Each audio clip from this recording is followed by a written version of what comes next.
আলামিন ভাই বর্তমানে কেমন আছে? তার শরীরের অবস্থা কেমন?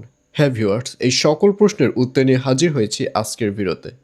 আসলে আপনারা অলরেডি জানতে পেরেছেন যে ময়মনসিংহের কন্টেন্ট ক্রিয়েটর আলামিন ভাই কিন্তু আগুনে দগ্ধ হয়ে তার শরীরের 60% পুড়ে গিয়েছে এবং তাকে আইসিইউতে রাখাও পর্যন্ত হয়েছে। তবে একটা ভালো নিউজ রয়েছে, আর সেটা হচ্ছে বর্তমানে আলামিন ভাইয়ের শরীরের একটু উন্নতি হয়েছে। আগের থেকে একটু ভালো আছেন আলামিন ভাই। তবে আলামিন ভাই যে সিদ্ধান্তটি নিয়েছে, অর্থাৎ যেভাবে কন্টেন্ট ক্রিয়েশন করছে, এটা আমি মনে করি অনেক ঝুঁকিপূর্ণ। কারণ আপনারা একটা জিনিস খেয়াল করবেন, আলামিন ভাই বেশিরভাগ কন্টেন্ট ক্রিয়েট কীভাবে করে? সে কিন্তু আগুন নিয়ে খেলা করে। বেশিরভাগ কন্টেন্টেই দেখা যায় সে আগুন নিয়ে খেলা করে। কারণ তার রিসেন্টলি ভিডিওগুলোতে আপনারা দেখতে পারবেন যে আগুন নিয়ে যেসব ভিডিও ক্রিয়েট করে সেই সব ভিডিওতে কিন্তু মিলিয়ন মিলিয়ন ভিউজ গেইন হয়।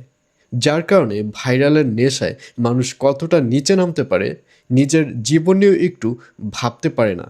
মানে ভাইরাল হওয়ার নেশায় নিজের জীবনকে পর্যন্ত ঝুঁকিতে নিয়ে যায়, যেটার প্রমাণ এই আলামিন ভাই। সো আমি পরিশেষে জাস্ট একটা কথাই বলবো যে ভাইরাল হওয়া ভালো, কিন্তু নিজের জীবনের থেকে কিন্তু বড় কিছুই না। সুতরাং আলামিন ভাই যখন সুস্থ হবে তাকে রিকোয়েস্ট করব নেক্সট টাইম এই আগুন নিয়ে যেন সে ভিডিও ক্রিয়েট না করে। কারণ বিগত দিন থেকেই সে আগুন নিয়ে ভিডিও ক্রিয়েট করে আসছে। আর হ্যাঁ, অনেকের মনে প্রশ্ন রয়েছে যে আগুন নিয়ে কিভাবে সে এত বড় একটা অ্যাক্সিডেন্ট হলো। বিগত দিনেও তো সে আগুন নিয়ে ভিডিও ক্রিয়েট করেছে, এবার কেন অ্যাক্সিডেন্টটা হলো? আসলে এবার সামান্য একটু ভুল ছিল। বিগত দিনেও সে আগুন নিয়ে ভিডিও ক্রিয়েট করেছে, কিন্তু এবার অকটেনের পরিমাণটা একটু বেশি দিয়ে ফেলেছে।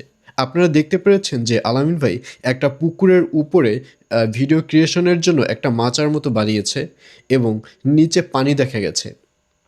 আসলে আলামির ভাই নিচের পানির মধ্যে অকটেন স্প্রে করেছে, কিন্তু ওখানে যতটুক স্প্রে করার লিমিট থাকা প্রয়োজন তার থেকে ডাবল অকটেন স্প্রে করেছে। যার কারণে আগুনের তাপমাত্রাও কিন্তু ডাবল হয়ে গেছে। এবং এক পর্যায়ে আলামিন ভাইয়ের যখন ভিডিও শুরু হয়ে যায়, যখন শ্যুট শুরু হয়ে যায়, তখন আলামিন ভাই মই পেরিয়ে আপনারা দেখতে পেরেছেন অলরেডি উপরে উঠেছে এবং অন্য আরেকজনকে আগুন লাগাতে বলেছে পানিতে। কিন্তু তারও দোষ নয়, সেও পানিতে আগুন লাগিয়েছে। কিন্তু সেও তো জানতো না যে এখানে এত পরিমাণে অকটেন ঢালা হয়েছে, যার কারণে আগুনের তাপটা 6 ডবল বেড়ে যাবে।